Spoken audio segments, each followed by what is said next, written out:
colleagues and students, and to our friends on Facebook who are following us this evening. I have articulated to the program, the seminar, on the basis of a number of issues.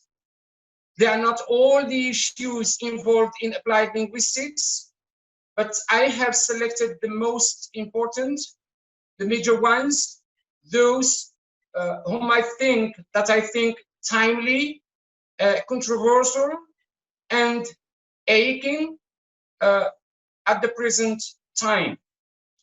And I selected the first session of this webinar to be lifelong learning, with the purpose of setting the ground for the remaining 15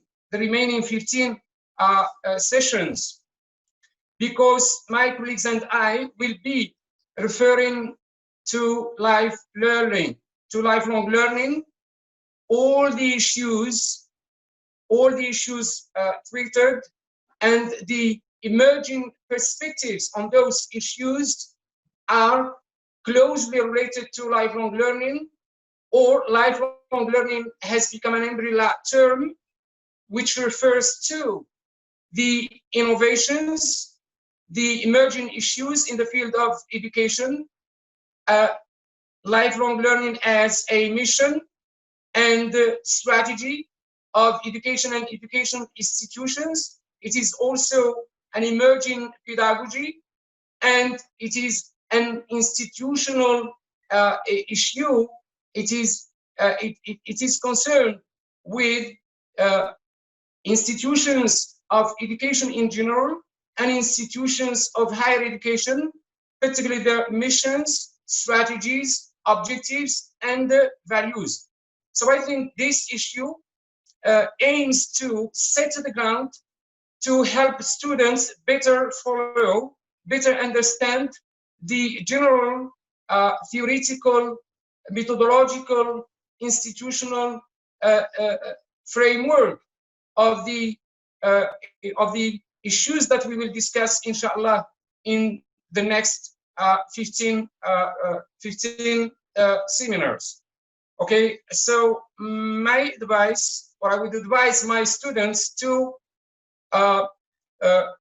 interact me whenever they have some confusion, they have some questions, comments, remarks, whatever. Don't hesitate to interact me. Now I will stop, and we will together listen to Iman Slami, and her presentation is on lifelong learning. Iman, the floor is yours. Thank you very much. Yes, thank you very much, dear Professor. I'll try to share my screen right now. Okay.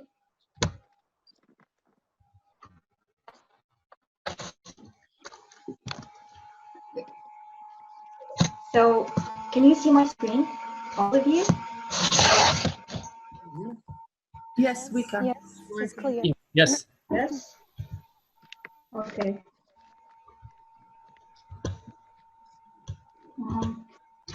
So today's presentation, can you hear me well? Yeah. Okay, so today's presentation is about lifelong learning in higher education. As far as the outline is concerned, I'm going to start with an introduction, followed by a definition of lifelong learning by different scholars, some strategies of lifelong learning in higher education, some very general ways for learners to engage in lifelong learning, the advantages of lifelong learning, and some of the barriers introduced by Longworth 2003 that can hinder the learning process, and finally, a conclusion.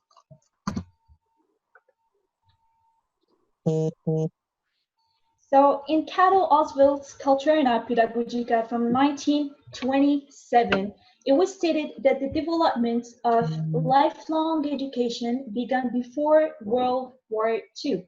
Pedagogical theorists during that period of time argued that initial education should develop the capacity for the subsequent autodidactic learning, which means autonomous learning.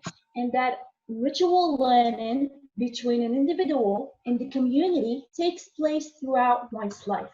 According to Osborne in 2003, lifelong learning is rooted in a wider European tradition of adult education that can be traced back to the 19th century in most countries and even earlier in some.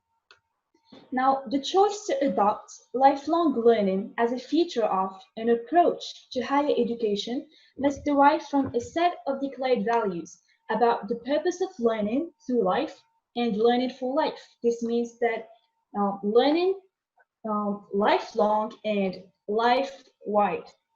Clear enough? Yes? Okay. It's very clear, dear Iman. Yes. Okay, thank you. So learning, we all know that generally speaking, learning has always been recognized as a means to improve personal quality of life. And this is according to the Center for the Research on the Wider Benefits of Learning, 2008. And here I would like to quote Jack Lumans, who once said, "Never stop learning, for when we stop learning, we stop growing." That is to say, we should perceive learning to be an adventure. Unfortunately, most of us think that learning can exhaust our minds, but in fact, and scientifically speaking, the structure of your mind can change and your brain can create new cells. And this is based, of course, on research that has suggested that continued cognitive activity, which means a continuum of learning, can help promote mental sharpness. That's why, and these are the reasons why learning or lifelong learning should be an essential part of your life, to be an active participant in your personal and professional life, because your knowledge shouldn't and doesn't have to end at the classroom door. So now we will see how lifelong learning has been defined by different scholars. According to Delors' report, 1996, and by the way, Delors' report is a report that was created in 1996 by the Delors Commission. It proposed an integrated vision of education based on two key concepts: learning throughout life and the four pillars of learning, which means to know, to do, to be, and to live together. Now, according to this report, lifelong learning has generally been taken to refer to the learning that occurs outside of an educational or a formal educational institute, such as a university, school, or corporate training. However, according to other scholars like Curtin, Law, Hilburn, Robinson, and others, lifelong learning doesn't necessarily have to restrict itself to informal learning. However, it is best described as being voluntary with the purpose of achieving personal fulfillment. The means to achieve this could result in formal or informal contexts. That is to say, lifelong learning recognizes that not all of our learning comes from the classroom. Okay? Alongside with these scholars, Sinel 2011 relates lifelong learning to survival. He suggests that to successfully navigate today's world, learning cannot be left only to training courses and degree programs. This means it must also become a day-by-day integrated discipline, practice on a job, a journey of exploration that corrects its course as it proceeds. Now, let's moving on to the lifelong learning strategies in higher education. Now, for higher education institutions to implement lifelong learning, it is important. Yes? Do you have any questions? And then it's better to leave question till the end. Yes. Okay. I prefer. So, yeah, it's better. Okay, so for higher education institutions to implement lifelong learning, there are 3 steps according to Smith and Surkoff 2011 that it should take into consideration. The first one, adaptation stage. Now, this means that universities implement all activities or lifelong learning activities without an explicit definition, which means universities at this stage do not mention the concept of lifelong learning, but try to implicitly get students adapt to lifelong learning activities. The second stage is the organizational stage. Here, universities try to integrate lifelong learning strategies into other strategic decisions, which means they tend to create specific programs and even sometimes degree programs in order to enlarge their audiences, students.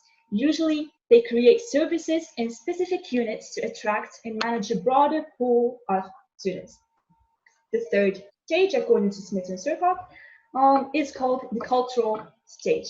Now here, lifelong learning is fixed within the university's DNA, such that they consider themselves lifelong learning universities.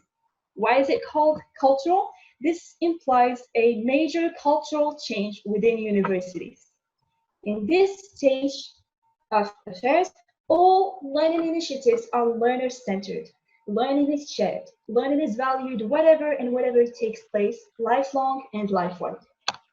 Okay, so after the implementation of lifelong learning comes the principles of lifelong learning in higher education, or the milestones that the facilitators tend to base their strategies on while implementing lifelong learning strategies in higher education. The first one is learning must be problem-centered. Now, problem-centered learning is geared towards solving specific difficulties that both sometimes students and facilitators have identified as to hinder the full lifelong learning process. For example, they can learn about the barriers that may prevent learners from learning, or even the barriers that may hinder the lifelong learning process. That's the same thing. The second milestone is learning must be experience-centered. Here, lifelong learning should draw from the experiences of adults. This is sometimes referred to as experiential training. This type of experiential training involves drawing from the memory of adult learners. Why I keep saying adult learners? Why? Because I came across some articles that say that there's no difference between lifelong learning and adult learning. So this type of learning involves drawing from the memory of adult learners' acquired knowledge and skills, which can be used to solve real-life problems. Third, learning must be meaningful. This means that adult learners need a curriculum that is meaningful and relevant to their worldview and life, because they cannot be easily satisfied, right? So this implies that adults like to see content that is well structured in terms of arrangements of what is to be learned. The content should be relevant to the needs of adult learners. And here are some strategies that the facilitators tend to use to teach lifelong learning strategies again. Now, in higher education, the facilitator tends to emphasize the relationship between learning and the marketplace, shedding light on skills which can be learned in the classroom, but used outside of the classroom. There are courses actually in some universities in Europe that are called careers guidance and advice, which emphasize and bridge the gap again between work and education. Second, promoting equality of opportunities. This means that facilitators tend to explain to learners that all of them have equal opportunities because they're knowledgeable enough about the skills they need for and throughout their life. Third, opening for diversity in tertiary education. Here it means that a variety of courses is provided to a variety of learners in higher education, because in higher education there must be some non-traditional learners who learned in informal contexts, some traditional learners who learned in the classroom. And this is what we mean here by opening for diversity in tertiary education, in higher education. Fourth, emphasize social inclusion. Now here the facilitator tends to emphasize teamwork, because in the marketplace, people are no longer looking for people who have good grades, but instead they're looking for people who have a good sense of teamwork and who have good personal traits. Finally, the facilitator tends to encourage students to be critical thinkers and put everything into question. For example, you might have learned already about logical fallacies, and they are of much help in critical thinking. They may teach them about effort management, time management, etc. Now, why should we implement lifelong learning, or what are the objectives of lifelong learning? First is to equip students with basic skills. Basic skills can include ICTs, language skills, and so on. So it is important to have some technological skills to get by in the globalized world we live in. Second, to eradicate illiteracy, because as I already told earlier, when a certain university implements lifelong learning, it means that there will be a large number of students attending these courses. Third, promoting conditions for better access. Better access means better use of technology. Ensuring that education systems deliver a continuously updated package of core skills. This means that they tend to help students to cope with today's world, to stay updated and have some core skills like a language, for example, language skills. Finally, to sift personal traits. Now, this is one of the most ultimate objectives of lifelong learning, is to emphasize personal traits, to develop individualistic characteristics of a learner, to help them get the right attitude and to keep learning, including a sense of commitment and having a high motivation, or Now, this is one of the examples of lifelong learning. Language as a lifelong process. Now, you may ask yourself, why would I learn a language if I'm not going to use it professionally speaking? Now, according to European Commission 2007, language learning and communicating in foreign languages are one of the key competencies for lifelong learning. When you learn a foreign language, you create more positive attitudes and less prejudice towards people who are different. When you learn a foreign language, you improve analytical skills. When you have a business skill plus a foreign language, by the way, this is a professional reason, you make a very good employee. When you deal with another culture, it enables you to gain a more profound understanding of your culture. Why? Because you tend to compare between your culture and the culture of the target language. And we all know that language is a window to the culture. Creativity also is increased with the study of foreign languages. Why? Because you tend to express yourself differently, using different expressions in different languages. And finally, it can improve the communication skills. That's why higher education institutions feel like it is their mission to promote lifelong learning, namely language learning, since they're asked to contribute to the necessity of maintaining linguistic and cultural diversity by becoming multilingual spaces, promoting plurilingualism as a value and a competence. Okay? Now, these are some very general ways to engage in lifelong learning that were suggested by Longworth. First, be open to new experiences, to possibilities, to growing, to the fact that we're all students and we will forever be students, because there are always new things to learn, viewpoints to understand.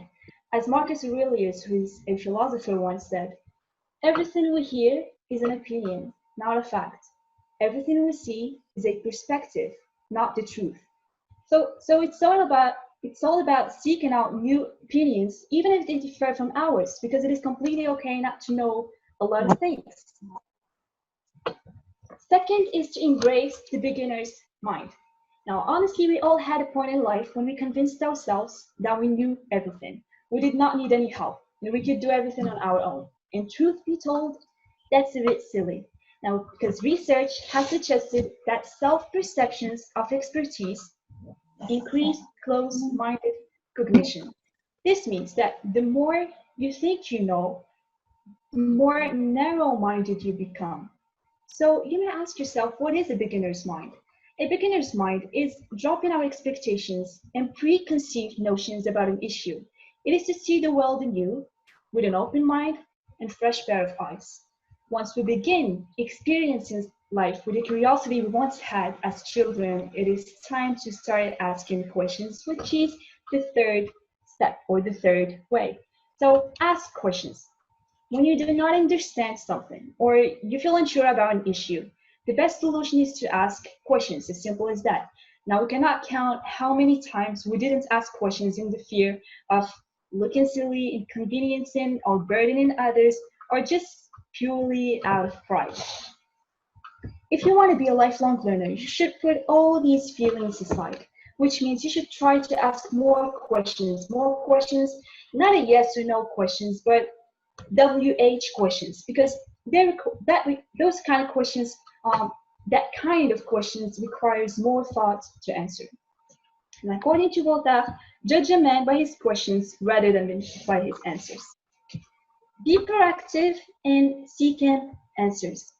Here, books should be your best friends. You should try to read more books.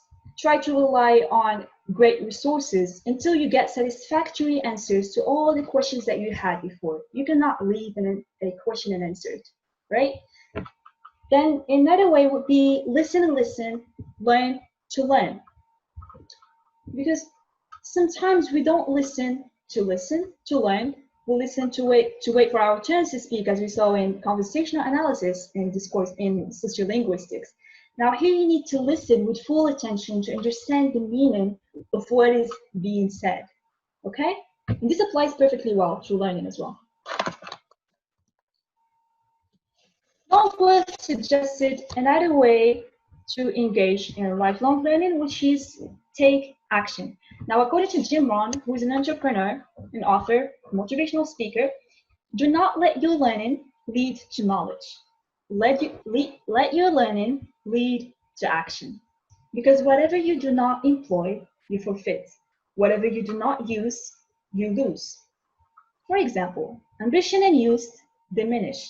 Strong feelings unused diminish as well. Energy unused decreases. Today unused is lost. A talent unused is lost as well. So make sure all you've got is used. Otherwise you lose, and I don't want you to lose. Then we have teach others.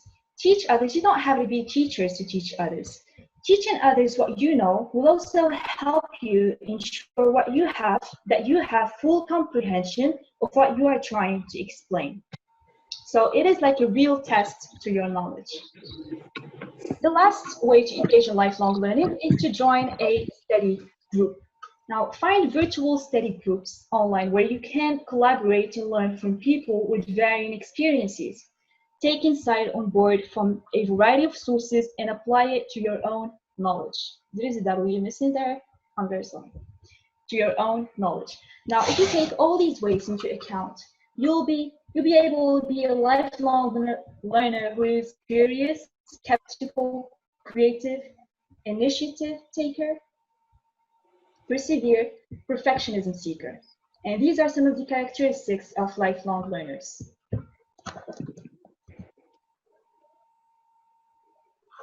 As I told you in the introduction, lifelong learning has many disadvantages. In 2001, the ministers in charge of higher education emphasized at a meeting in Prague the following: lifelong learning strategies are necessary to face the challenges of competitiveness and the use of new technologies and to improve social cohesion, equal opportunities, and the quality of life. Now, this quote, I personally think, summarizes the whole presentation. Nordstrom 2006 offers a lot of benefits of lifelong learning. One of which is that lifelong learning leads to an enriching life of self-fulfillment. Because he concludes that through academic learning, educational adventure travel, and our renewed sense of volunteerism, we expand our awareness, embrace self-fulfillment, and truly create an exciting multidimensional life. Second, it keeps us involved as active contributors to society, because when you actively participate in society, you're not considered a strain on society, but you're considered an incredible asset. Third, it helps us adapt to change because we all know that society is in a state of constant flux. That's why, or therefore, lifelong learning enables us to keep up with society's changes, especially the technological ones. Lifelong learning creates a curious and hungry mind because the older learners grow, the more they discover about society, about history, current events, politics, or the culture of other countries, the more they want to learn because our driving desire keeps us going, constantly looking for more to feed our hungry minds. Finally, lifelong learning sharpens the career opportunities. For anyone who has aspirations of moving their career to the next level, lifelong learning will very much need to be part of your package. Not only can learning enhance the skills you already have, but it can also provide the opportunity to learn a new skill or trade and improve chances of career growth. Unfortunately, lifelong learning have some or characterized with some barriers that may hinder the learning process. Can you see the slide, the barrier slide?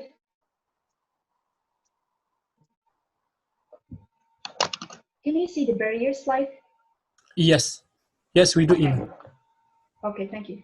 So barriers which people might face differ from one learner to another.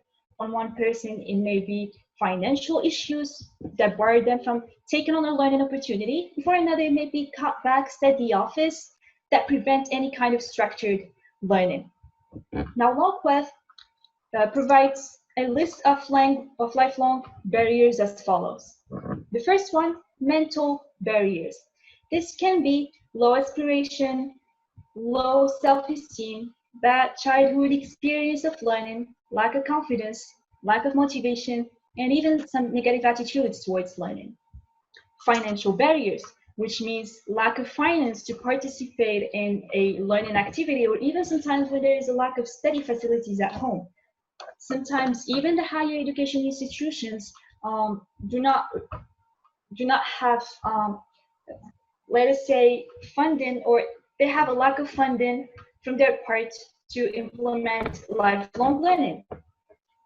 Third, access barriers, which means which can be distance to educational provision for a large number of students. Because when you provide a variety of courses, bear in mind that a variety of students and a very large number of students will attend these courses.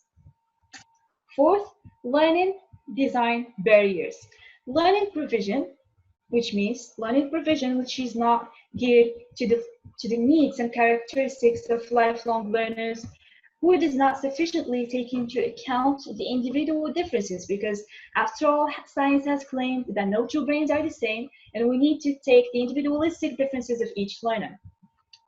Finally, information barriers, which means learning providers, I don't want to say teachers, but Longquest said that learning providers who supply information sometimes supply information that is inadequate in grabbing learners' attention. So they fail to ensure that people have access to good quality advice about learning opportunities throughout their life.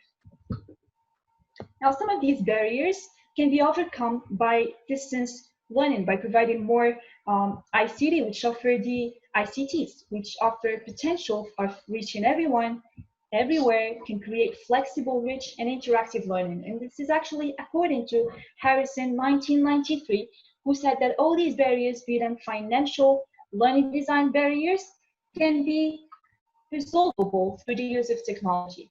The example would be the fact that we're having a meeting right now, though there are a lot of things that are happening outside.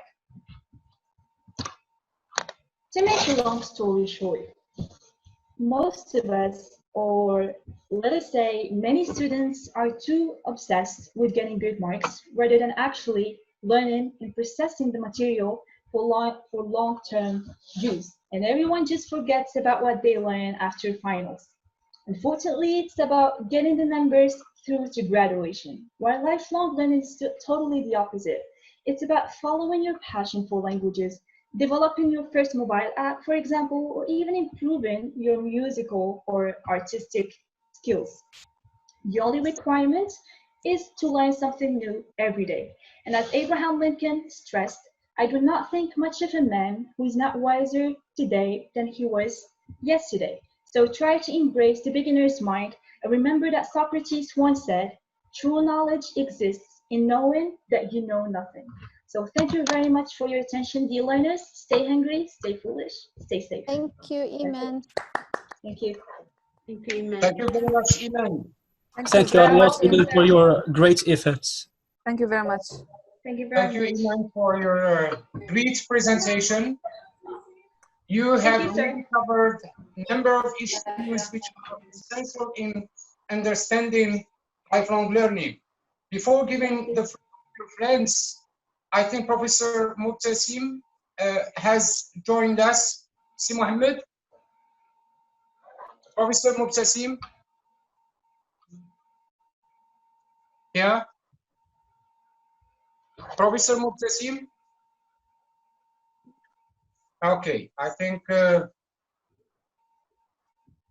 he's no longer on the event. So, Si Mohammed. Okay, so let me give the floor to your friends if they have some questions, comments, or remarks, or something to add. Yes, please do not hesitate to ask any questions. Yeah, the floor is yours, sir. Just a comment, maybe. You do not have any questions? Questions, comments. Yeah. A thank you word to the presenter, a word of encouragement, maybe. Yeah, Professor. Yes, Ilham, do you want to encourage me? I think you're experting your mic. Do you need encouragement? Yeah. Good evening, everyone. Good evening, Ilham. I hope you are doing well. Good evening, Professor Karfa, Professor Slawi. So, indeed, everything was clear for me. I would like just to tell you that you did a great job, and thank you for this real clarification, for this real good presentation. Thank you again. Thank you very much for paying attention. Thank you. Yeah, anyone else? Professor Karfa, I have a question for Ms. Iman. Yes. Okay, the floor is yours, Professor. Okay, thank you. Ms. Iman, thank you very much for your very informative presentation in which you tried to cover all the aspects linked to the phenomenon of lifelong learning at university. Thank you. I just would like to ask you about what can be the obstacles or the challenges that can hinder the implementation of this lifelong learning at university. Okay, I guess because the major one in this field say that the development of this lifelong learning in the university is very slow. So what can be the major obstacles that can stand against the implementation of that, and how can you see this phenomenon in relation to our Moroccan context, to the higher in Morocco, just from your modest experience as a master student, how can you imagine the implementation of this lifelong learning in higher education in Morocco? Yeah, thank you. Okay, so thank you for your question, dear Professor. So first, I guess the major problem would be the lack of funding, the lack of facilitators who would be able to teach these courses that are based on lifelong learning. And concerning this issue in our Moroccan context, I came across a project that was launched in UM6P, which is a university located in Belgrade, and it actually takes lifelong learning as a major course, as a major field, as a major approach. I mean, yeah, as a major approach. So there was a project that was called let me remember it for a second. Yes, student body. Yes, student body office. This is what it is, what it's called, and it has courses that are available in universities that are abroad, like careers guidance. It has some events. It also organizes some events that can help students learn outside of the classroom and inside of the classroom. They can learn inside of the classroom what they can apply outside of the classroom. So I hope this answers your question. So I guess it is implemented, but the major problem would be lack of funding, lack of facilitators who would be able to teach the strategies of lifelong learning. Thank you. Okay, thank you, Iman. Thank you. Thank you, Iman. Thank you very much. You're very welcome. Yeah. Yes, sir.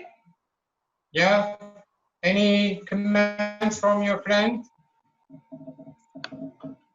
Yeah, this is one of the challenges of online learning, which is interaction. Try to make it as interactive as possible. Okay, so Iban, Yes, Linda.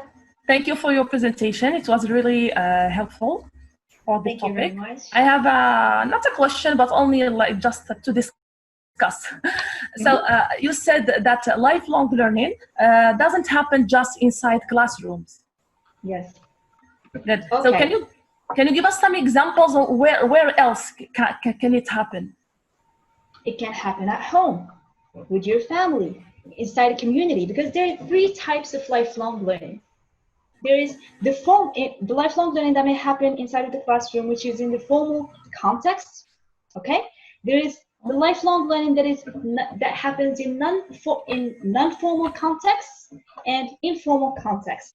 Now, non-formal context and informal context are a bit similar, but there is one difference. Non-formal context is organized, is an organized learning. But informal, yes, Manan? You've said that the formal learning is well planned and it has a structure. Yes, exactly. The informal learning has no structure. Non-formal, it is arrayed, it is structured. Now, as I told you, it can happen at home. Yeah, outside of the classroom, even when you're working, even at work, you can also learn from work a lot. That's why I said earlier, you should have the ability, when you learn about lifelong learning, you acquire the ability to bridge the gap between education and work. See, so you should bridge the gap between what is informal learning and what is formal learning. Iman, I have another. Yes. I have another question for you. So, yes, please. to what extent we could say that multimedia contributes in increasing lifelong learning? You mean ICT? It's not clear. Yeah, ICT. To what extent multimedia or ICT contributes in increasing lifelong learning? Okay, so as I told you earlier, that sometimes you cannot study in a classroom, right? So the use of ICTs sometimes, or the use of technology, can resolve these problems. And the example I gave you is the fact that we're having this meeting right now, though a lot of things are happening outside. So this means that you can increase the use of ICT, or let's say the use of ICTs can increase the possibilities of learning formally and informally speaking. Yes, I got it. Because of the huge. Yeah. Thank you. I have an addition. Yes. Yeah. I have an addition. Yeah. The floor is yours. As we all know that ICTs provides us with a lot of information. We have information everywhere and we can use it whenever we are, not like the formal learning or the classroom. So the ICT is much easier and it's really flexible. That's why it enhances and it it is very good in learning. You mean that it help us to access information or anything in very short Yes. period of time at any Yes. place and at any time? Yeah, Yes. Yes, that's it. Thank exactly. you, Iman, and thank That's you, why, Ahmed. yes, that's why lifelong learning is concerned with so many issues: autonomous learning, ICTs, distance learning, e-learning. Okay, Yeah, thank you, Iman, and thank you, Manal. you're very welcome. Yes, Yes, Jaina. Iman. Yes, Hi, you have a everyone. question? I Hello. would like to thank you for your informative presentation. Thank you very I much. just wanted to come back to what Majda has just said, her question, and support what your answer was. So we have Aspen and others in 2012, I guess, have defined the lifelong learning strategies or approach as the idea that learning doesn't end at the completion of formal education. Instead, he claimed that we continually learn through our daily experiences throughout our lives. So we cannot only talk about lifelong learning approach just in having a class or taking a course or following a seminar or a lecture, but rather we can consider our daily lives as lifelong learning. Especially when you are Yes. in contact with someone who is really wise, and you spend a lot of time with people who give you information, and they are knowledgeable and wiser than you. Yes, maybe. that's why I said that Longworth suggested the fact of integrated in a social group, to be part of a social group, to learn from your experiences together. Yes, Yes, and I think that, sorry, Shaima, I think that lifelong learning inside the classroom and outside the classroom complement each other, because both of them are very important. Yes, they are very important. Okay, Yeah. but Example? we cannot. I think we cannot consider the in-class learning that it is lifelong, because lifelong learning is considered as voluntary. But the lifelong learning approach is the in-class learning is compulsory. So I think they're not the same, or I'm sorry, Shaima, I don't agree with you, because lifelong learning could be in a class. You can always be in a class. You can take classes. Yes, that's what I wanted to say, that they complement each other. Why? Because sometimes you may have courses that are related to our daily life, like career guidance, like a course that is called advice, that is actually available in one of the European universities. I have an example. For example, we have studied English studies in the university, and we are, for example, looking for having a job as an English teacher. So we are going to apply what we have learned in the university in our daily life, in the or in our job life. We are going to teach people how to speak English and how to use the rules and stuff. So it complements each other. What we have learned will help us do something else in our life. Okay. Also, I have another element concerning this issue. Yes. That lifelong learning in the classroom. Sorry. That lifelong learning within the classroom makes a teacher or professor as the center of information, or we could say as facilitator. But lifelong learning outside the classroom makes the learner himself or herself as guides himself and as the center of information, a supervisor for himself or herself. Exactly. So the teacher or the professor should be considered as a facilitator. That's why I mentioned autodidactic learning, which means autonomous learning. Yeah, He exactly. just guides you. Yeah. Okay. Yeah, thank you. You're very welcome. Good evening, everyone. Do you hear me, Iman? Yes. Yes. Good evening, everyone. Good evening, Good Professor evening. Karfa, Professor Zawi. I hope you are doing well. with Thank you the very much. quarantine life. I think that many points are misunderstood because lifelong learning does not only deal with learning outside the classroom, but learning it encompasses all types of education, including formal, informal, and non-formal. So if we talk about the formal education, we talk about the structured school system that runs from primary school through the university and organized school-like programs which yield with degrees or diplomas. When we talk about informal learning, it describes a lifelong process whereby individuals acquire attitudes, values, and skills, knowledge from daily experience and the education. So that's the learning from your friends, from your family, from your colleagues, from the TV, from from everything in life. So I think that lifelong learning, as HACS 2005 defines it, is the continuous building of skills and knowledge throughout the life of an individual. This is the definition provided by HACS 2005. So it is the continuous building of skills and knowledge throughout the life. So here, I think it encompasses, it involves, it involves all the types of education, if I am right. Yes, Thank you. but still, here we're speaking about lifelong learning in higher education, in tertiary education, in tertiary institutions, which means we're not taking into considerations the learning that you get in the childhood stage, but we're more concerned with the learning that you may with the learning of higher education, if that makes sense.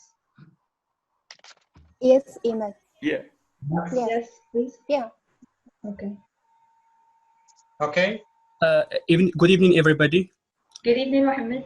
I hope you are doing well. I hope you are safe and healthy. Dear Professor Karfa, dear Professor Slawi, as well as my dear classmates. Thank you I would very like much. also to take this opportunity to express indeed my limitless thanks to Professor Karfa as well as Professor Slawi for their great efforts to make things stable in this chaotic situation. I would like also to thank you, dear classmate Iman Slami, for your great presentation. So I would like just to summarize what you have said, dear Iman, if you don't mind. So, yes, of course, go ahead.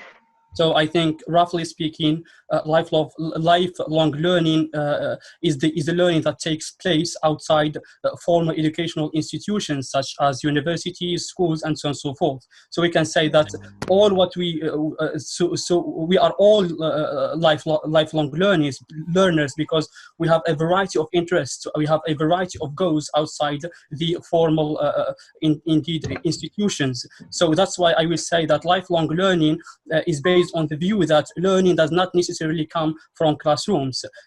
It is, however, based on the view that individuals should largely enhance their own skills, their own competencies throughout their lives without really being associated with those formal institutions. For instance, I will say the use of new digital technologies offer new educational possibilities that can be also considered as a perfect means to enhance the teaching as well as the learning flexibility and process. So I will also say that incorporating lifelong learning within higher education means creating more chances, means creating more opportunities to broaden learning so that it meets a wide range of learning contexts. But I have a very important issue here. In order to foster and to enforce lifelong learning, we need really to develop new didactic approaches in order to create, I will say, how can I put it, in order to create suitable and I will say effective atmosphere that encourages the process and discussion. Yes, true. Yeah. Now, these are some of the major problems that higher education institutions may encounter while implementing lifelong learning. Thank you, Mohammed. Okay, Zarqan, you want to say something? Yes. Anyone else? Yeah. Yes, Mr. Zarqan has sent a message. Would you, Iman, answer it, please? Everyone, my speaker is not working. I'm okay.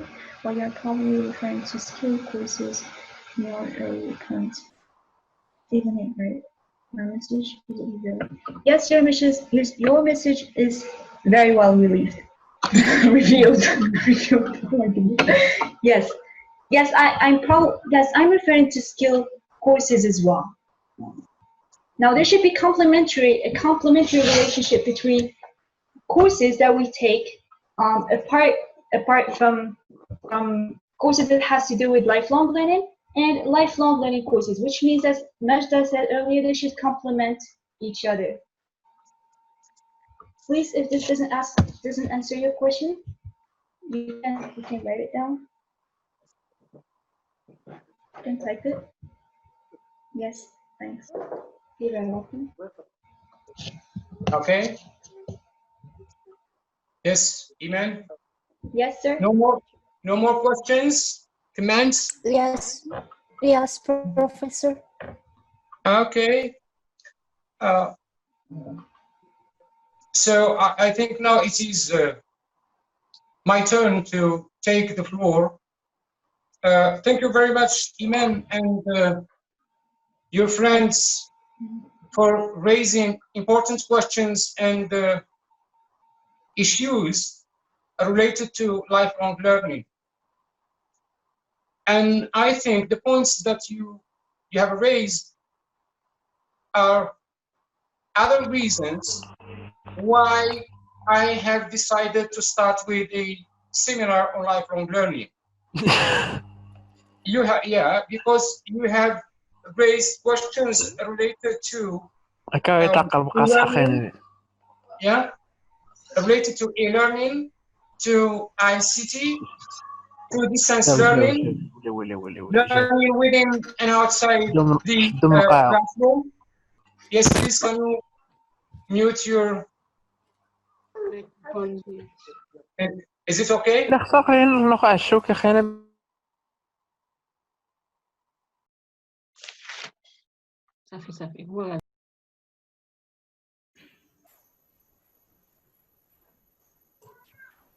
Yeah, so can you activate your mic? Thank you. I forgot to. And now, yes? Is it okay now? Yeah, it's great. It's good. Yes, yeah. Yes, Professor. Yes, it's Is it fine. okay? Yes, it's fine. Yes. Okay. So thank you, Iman, and thank you all for raising important issues. I said so far that the questions and the major issues and questions that Iman covered in her presentation are very important. For me, they are another argument why I have decided this course to be the first one in this masterclass webinar series, because you have revealed important points, learning outside and inside, that is the where of lifelong learning and the when of lifelong learning, and the medium of lifelong learning, that is the context. Other points, daily learning from daily life, some important concepts that are related to lifelong learning, which as, for example, the curriculum. Yes, Iman, is it the curriculum or the program which fits within the framework of lifelong learning and the philosophy of lifelong learning? Yes. Lifelong learning in Morocco, access to information, barriers, and many other important points that I will clarify and talk about, maybe in a different way. Okay, so first we have to recognize and to understand that lifelong learning has become a central concept, a central phrase and term in what? In education policies, that is institutional practice of lifelong learning, It is also a central concept in education theory.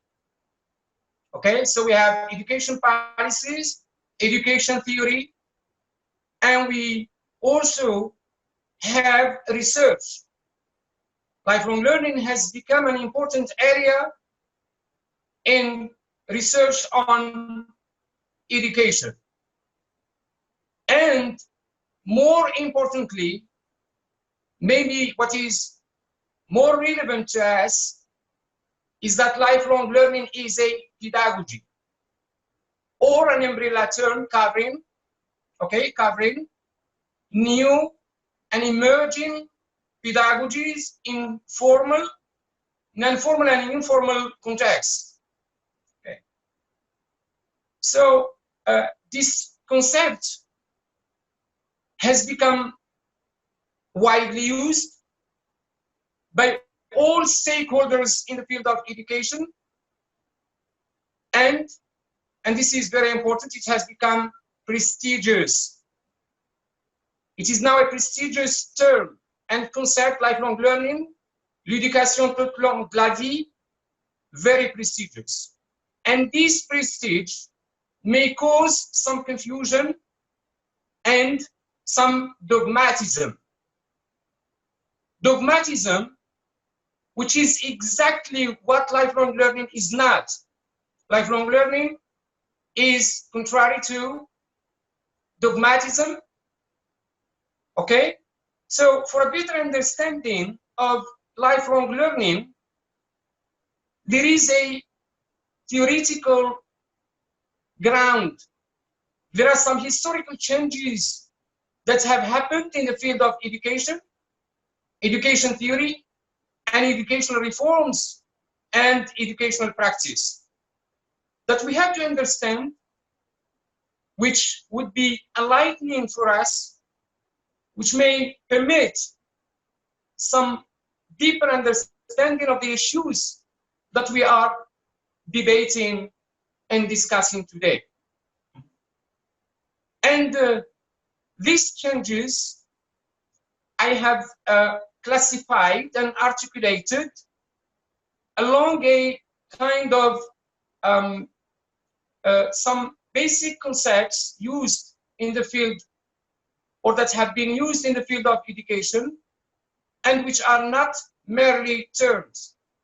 They reflect different philosophies in the field of education, different perspectives on what education is, different perspectives on what the goals of education are, and they reflect some other questions concerning the relationship between education and society, or at least what kind of relationship should exist between education and society, and the kind of relationship that should exist between education institutions and practice and the developmental goals of a society or a community. Lifelong learning and its history reflects the relationship between theory and practice, okay? And the relationship between the main stakeholders in the field of education, which are essentially teachers and students. So, of course, the changes that have happened, that have occurred since the very beginning of the 20th century are motivated, or have been motivated and driven by some forces. Some of them are theoretical, most of them are related to other changes in many communities and societies in different fields: social, cultural, political, and economic changes that have characterized countries worldwide since the very beginning of the 20th century. These changes are essentially from childhood to adult childhood education, to adult education, to lifelong education, and later on, I will talk about this concept, lifelong learning. From many years ago, or decades, okay, education was generally considered as an issue or as a childhood phenomenon. Yes, adult education existed, always existed, but it did not constitute the mainstream of education or the mainstream of educational policies. Okay, whenever thinking of education, it was thought of in the form of childhood education and schooling. By the very beginning of the 20th century, some changes, economic and political changes happened, which motivated some countries, leading countries at the time, to emphasize or to reconsider the place of adult education within their educational policies, particularly in the United States of America and Britain. And this concern with placing, or this concern with how adult education can fit, how it can be institutionalized, not merely isolated practices, institutionalized and fit within educational policies of these two countries and many others. Before talking about these main changes, okay, I would like to refer back to the very beginning of the 20th century. One of the educational thinkers, he is John Dewey, who addressed issues of schooling and society, and education and society, education and democracy. Okay, this is something that will come back, that will come in this lecture. So the idea of lifelong learning education was introduced by John Dewey without using the term lifelong education. He theorized what he thought the relationship that should exist between democracy and education, experience and education, and that books he published in 1916 and 1919. Then in 1919, before 1919, yes, in 1919, UNESCO, the United Nations Educational, Scientific and Cultural Organization, published a report in 1919 using the term lifelong education, not learning, lifelong about, and it was concerned essentially with adult education. In 1999, Yale, a member of the commission formed by UNESCO in 1919, wrote and published a book entitled Lifelong Education, not lifelong learning, okay? Lifelong education. In Britain, that I have mentioned so far, the 1944 Education Acts placed emphasis on the provision of further education. This is another term, adult education or further education. However, in spite of UNESCO's report in 1919, Yale's book on lifelong learning, and the British Education Act in 1944, lifelong learning education, okay, or the implementation of lifelong learning education was not a great success. Some scholars say that it came to a total failure.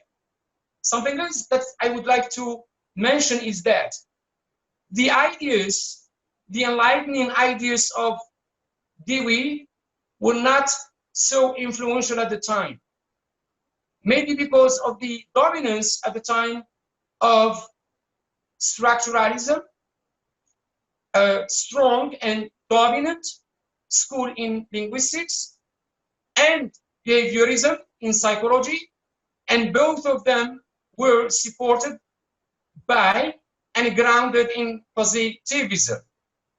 And of course, you can note and observe, or I think you should note and observe, the contradictions between positivism, which theorized the fight against changes and change in society, and the liberating ideas of, in the field of education, at least of John Dewey, who is widely accepted and referred to as the father of critical thinking.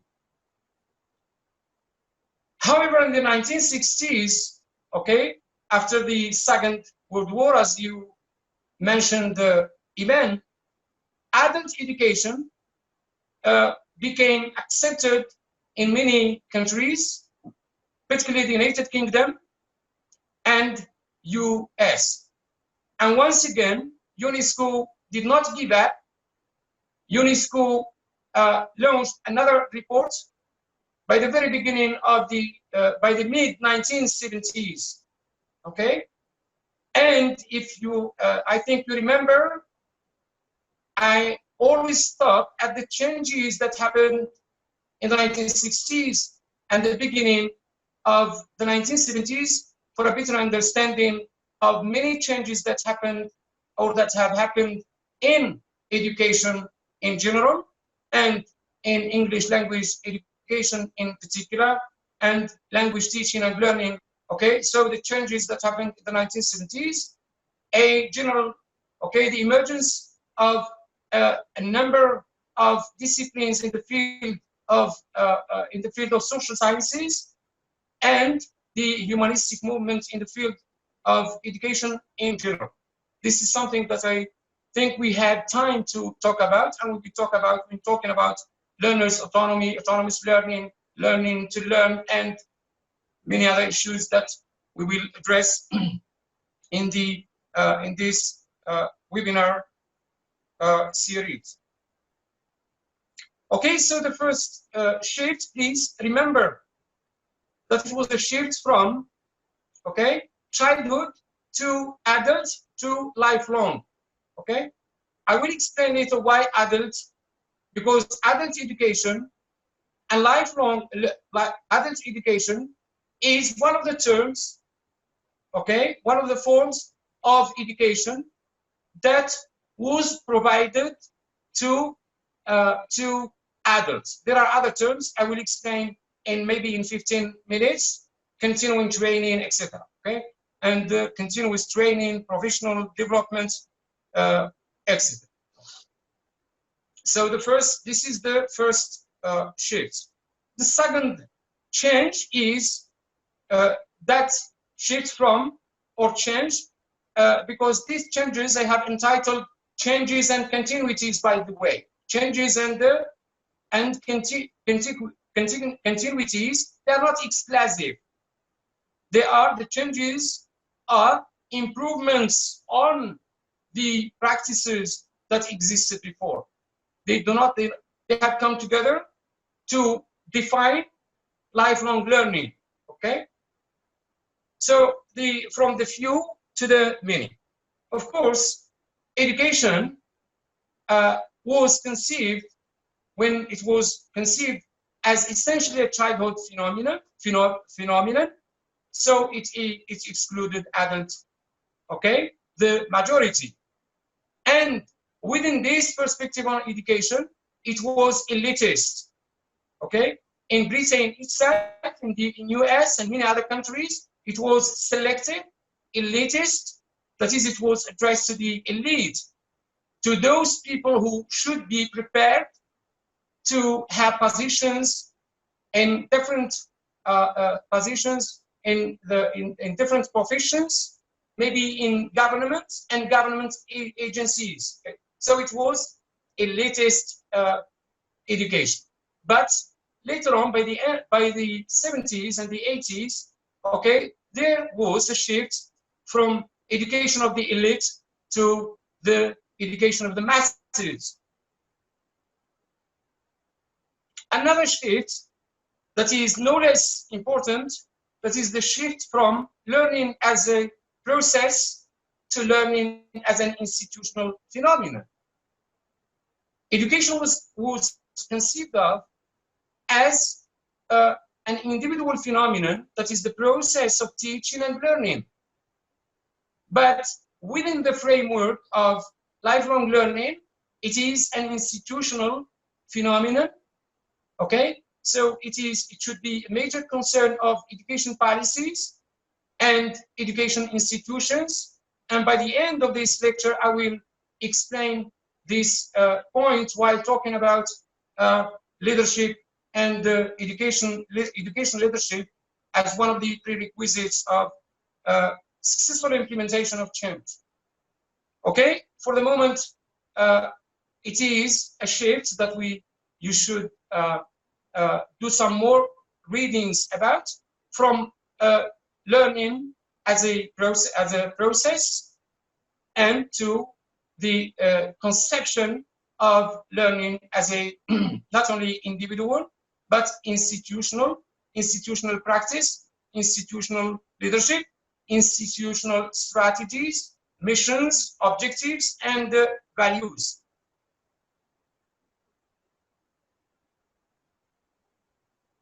Another shift that characterizes change, that characterizes the history of lifelong education, now it is lifelong learning, is the shift from education and training to learning. And maybe this is one of the most important changes, this shift from education, training, and learning. Okay, and of course, the terms education and training are serious. We talk about lifelong learning, lifelong education, lifelong training, and lifelong learning. Of course, this shift from, or this change from education, training to learning is very significant, and it reflects deep changes that happened in the philosophy of education. And the emergence of theories of learning, theories of education, which are different from behaviorism, which shapes the understanding of education and schooling, and the relationship that should exist between them, and the relationship that should exist between theory and practice, and the relationship that should exist between teachers and learners, and the kind of the nature of practices and patterns of communication that should exist in the classroom, etc. Okay, so innovative changes, deep changes happened in education. Once again, yes, we will have opportunity to explain why the changes that happened in the 1960s and the 1970s, and then constituted the driving force for this the new philosophies, particularly the Vygotskian approach and theory of learning, and sociocultural theories of learning, driven once again by the emergence of new disciplines in the field of social sciences, different from those that were governed and dominated by behaviorism and positivism. And this shift is very important because education, new ingredients and issues have come to define what education or effective education is or should be. Before the 1960s, the relationship between teachers, for example, and students, okay, knowledge, issues related to knowledge and the source of knowledge and access to knowledge were not issues in the field of education. It was taken, many perspectives on them were taken for granted. So this shift, okay, so if you take the first element on this statement, education, the verb to educate somebody. To educate, there is the hidden subject, and of course we know who the object is. The child, the child at home, the student, okay, in a formal context, citizens in informal context at home and elsewhere, etc. Okay, so these are approaches to education rather than merely isolated practices, and to the focus on the learner. Okay, learning from the learner. That is the focus on the learner and how the learner learns. Okay, in which context he learns. Okay, what are the characteristics of good learners and good learning? So new ingredients, new elements, okay, have come to become important in the definition of the of education and learning, such as the learner and learning context. Okay, and these are very important definitional issues and defining elements in lifelong learning. Another aspect of change that is closely related to the one I have just dealt with, which is from change from teacher-centered to student education. Of course, as we explained in the first semester, so the process of education, teaching and learning was teacher-centered. Teacher-centered because teachers were considered the source of knowledge. Teachers are the ones who are responsible for students' learning, and learners were considered as passive recipients of knowledge. Okay, not passive recipients of knowledge that they have to learn by heart. And of course, both in language teaching and learning and in social behavior, in socializing, okay, both in formal, non-formal and informal context, this view of education, of teaching and learning was rooted in behaviorism. In language teaching, we have to prevent learners from what was considered as bad or erroneous language habits. At home, of course, this is what people did in the past. So you have to prevent your child from committing erroneous behavior. Either it is linguistic or social, and of course at the time it was also political. Okay, so behaviorism and positivism are schools that were very influential and dominant. So this shift from teacher-centered to student-centered education. So it is learner-centeredness in education and citizenship in social life and political life in society. It is democracy in politics, because ideas, great ideas, never come alone. Okay, there is always a sociocultural, a political context where these ideas, okay, are implanted, instilled, and of course, they grow. So I will not dwell too long on this, yes, because we have one seminar is devoted to learner-centeredness and learning and autonomous learning and learners' autonomy. Another area of change, we are moving towards lifelong learning, indeed, is a shift from liberal to vocational and human resources development. Okay, education was mainly conceived as fundamental education, that is education for life.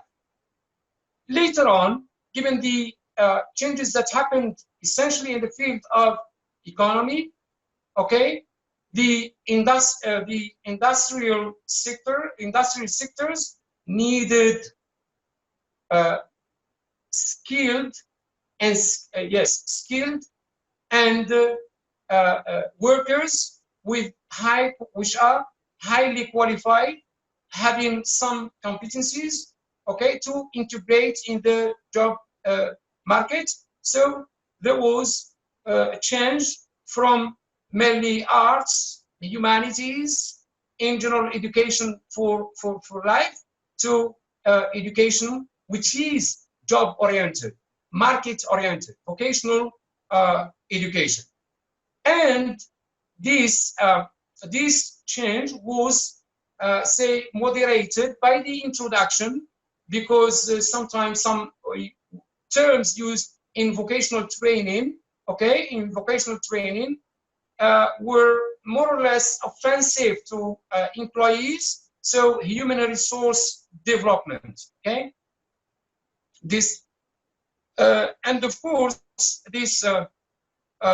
these changes from liberal to vocational and human resource development, they reflect a reconsideration of the aims and the goals of education, okay, which came to be essentially the increase of the employability of youth, the employability of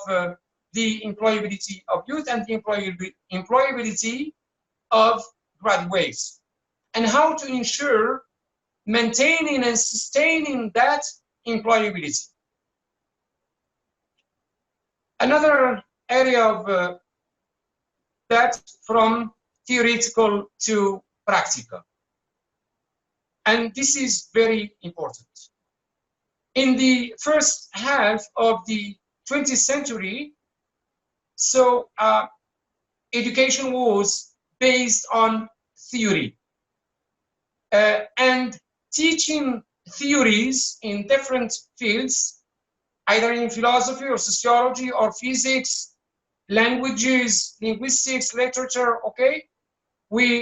So that period of time was characterized by the dominance of theories, Greek theories, or en français, they say, yes, grande theory.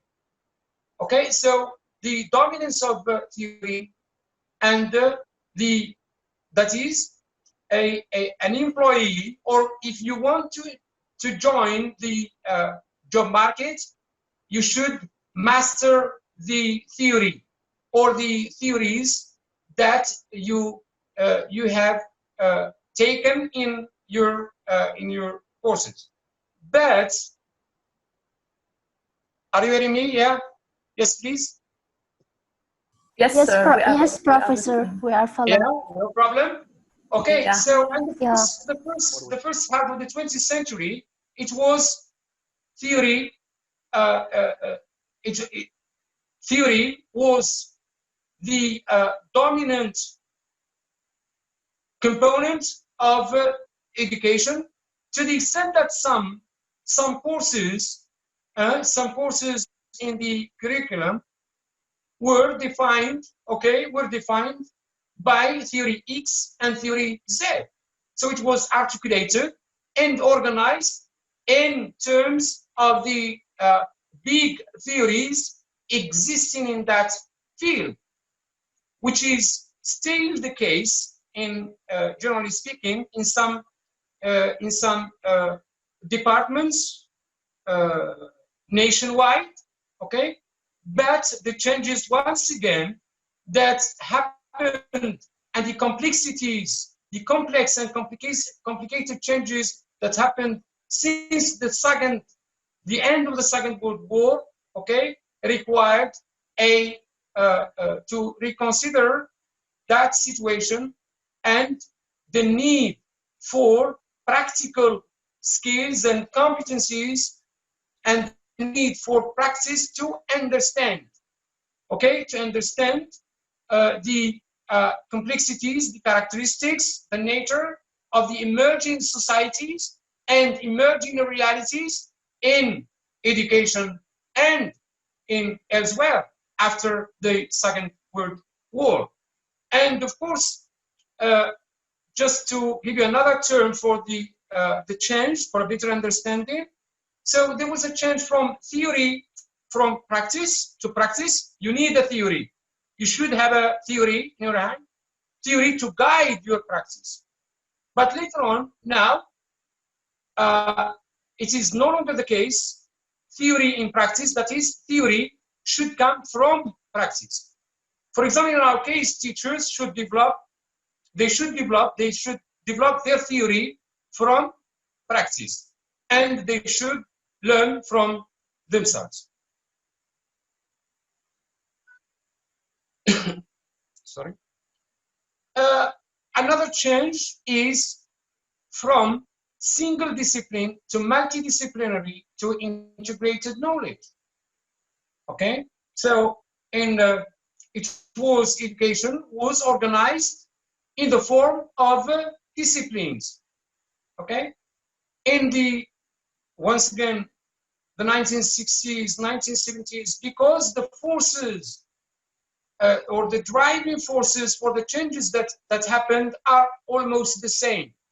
They are the deep changes that happened after the Second World War in different walks of life. I said to multidisciplinary, and then today integrated knowledge. Okay, that is, that kind of departmentalization and that distinction and between theory and practice is no longer plausible and effective. Integrated knowledge, that is, the bridging of the gap between theory and practice. Okay, so theory drives practice and evolves out of practice. Another area of change, which is closely related to the others, is the change from knowledge as truth to knowledge as relative and as information. I think Iman has mentioned the concept knowledge as information. Yes, Iman? Iman? Yes, sir, she has mentioned it. Knowledge as information and knowledge as discourse. Yes.